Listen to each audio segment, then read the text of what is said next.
So Julia and I are presenting cell wall and the cell membrane, which is pretty basic actually. So the structure, cell membrane is, well, you have to remember that cell membrane is present in every single cell, and it's mostly made of phospholipid bilayer and proteins, and it's less thinner than the cell wall that is present only in plants and algae and fungi. It doesn't show up in animal cell. So they're both like the surrounding of the whole cell. They keep the things together. So discovery. The cell was discovered by Robert Hooke in 1678. While observing the cell walls in cork tissue under the microscope. Because he discovered the microscope. He also, yeah. The cell membrane was discovered by Swiss botanist Carl Nageli and C. Kramer in 1855, so it's a long time after. For about 200 years after the microscope was discovered, no one thought the cell membrane existed, as they could only see the cell wall.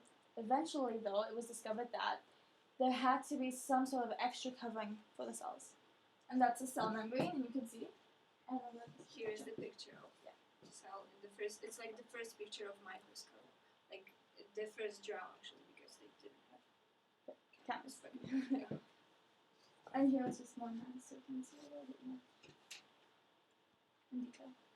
So here are the pictures. Here is the cell wall that is present only in plants. Here we can see only the cell wall, and under this there is a cell membrane that is made of phospholipids, and here it's made only of glucose and some kind of part of glucose, like hemicellulose, cellulose, and it's made of cellulose. And yeah, that's pretty much it. It's really really thin, and it covers the plant cells and fungi and the other things.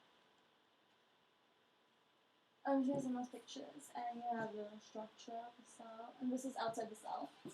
And you can see all the different parts of protein, carbohydrate, the phospholipids, and the transport proteins. Here you can see the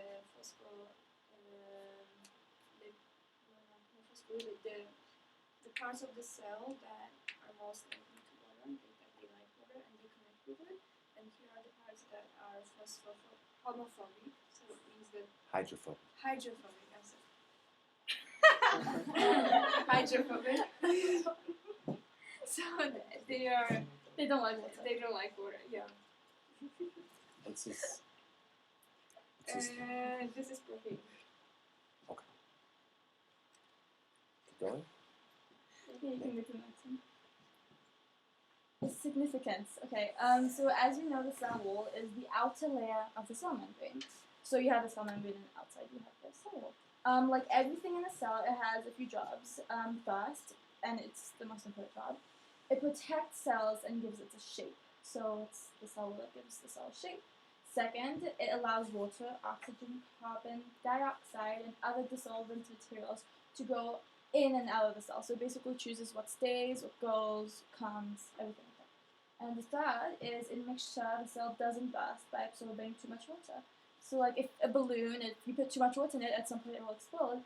And another job of the cell wall is to make sure that that doesn't happen. The cell membrane, on the other hand, the main job protects the cell from its surroundings. It also has small holes in it called pores, like our faces, that allows proteins and other materials to come in and out of the cell, like the cell wall. Also, the cell wall is only located in plant cells, when the cell membrane is located in both plant and animal cells.